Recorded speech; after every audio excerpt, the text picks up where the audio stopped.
All right, let's talk about the NFC and the AFC championship games. And I want to start on the AFC side because you've got Patrick Mahomes, who I think it's fair to say is he is now playing in a sixth straight AFC championship game. Patrick Mahomes is, let's be quite clear, the modern-day Tom Brady. All right, Patrick Mahomes, modern-day Tom Brady. And then there are a bunch of other quarterbacks. I think Josh Allen probably is the modern-day Peyton Manning.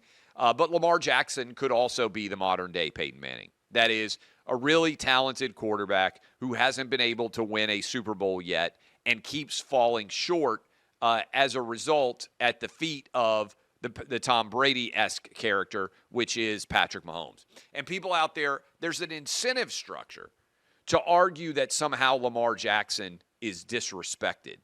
I don't see it at all, honestly. Lamar Jackson is probably going to win his second NFL MVP award. And he is paid whatever it is, like $50 million a year. And he's still never been to a Super Bowl or won a Super Bowl.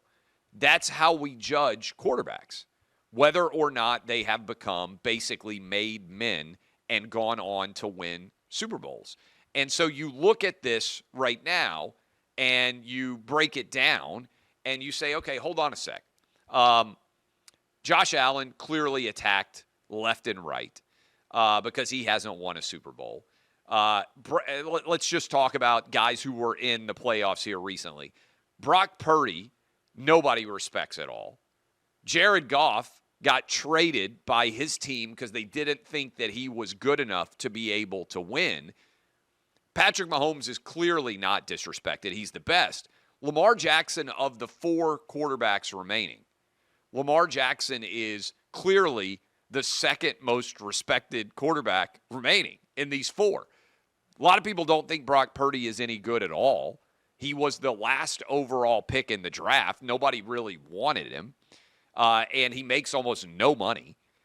Jared Goff, yes, he was the number one overall pick, but the team that drafted him, the Rams, was so of the opinion that he was overrated and couldn't ever win them a Super Bowl that they shipped him all the way to Detroit and traded him for Matthew Stafford, who immediately won a Super Bowl with them. So if you were just looking at these final four quarterbacks, heck, if Josh Allen had beaten Patrick Mahomes, then Lamar Jackson was going to be far from the most disrespected quarterback in the NFL. He was going to be the most respected quarterback of the final four left, right?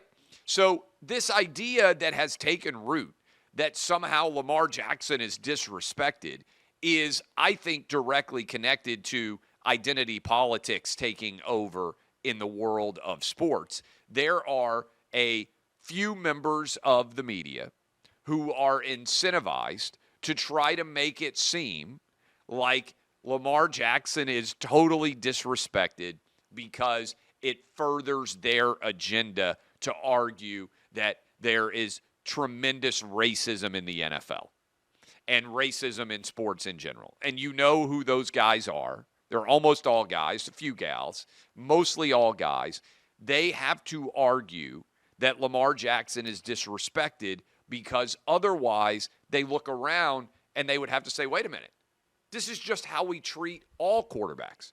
If you haven't won a Super Bowl, then you get ripped to the high heavens. Go look at what happened to Peyton Manning before he won a Super Bowl. No quarterback has ever been ripped more in the modern NFL than Peyton Manning before he won a Super Bowl as the guy who could never win the big game.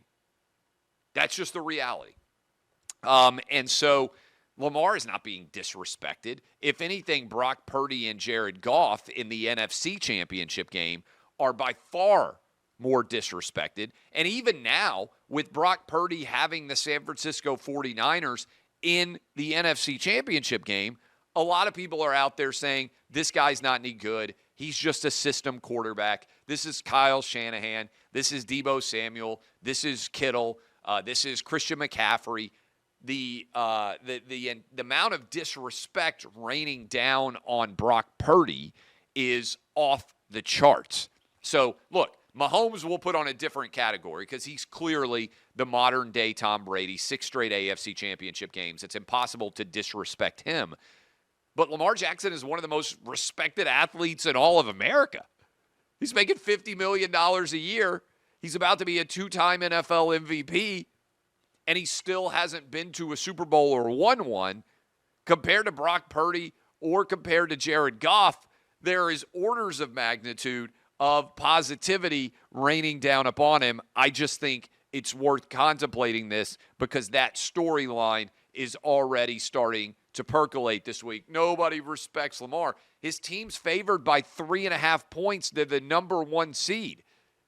That's the very definition of respect. This reminds me of when Nick Saban or Kirby Smart with their Alabama or Georgia teams that are favored to win every game manages to convince their team, oh, nobody respects you. Everybody thinks that you guys stink. And you're looking around like, wait a minute.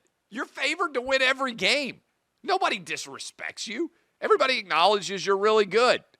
Lamar Jackson, $50 million a year, two-time NFL MVP about to be. His team is favored by 3.5 points. They are the favorite.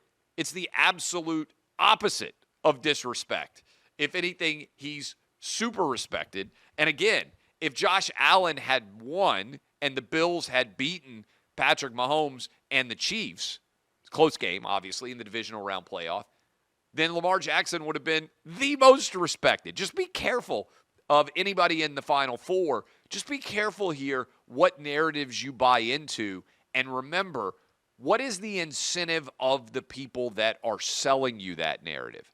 How does it help them? It's a very, very important discussion in general. Okay, look.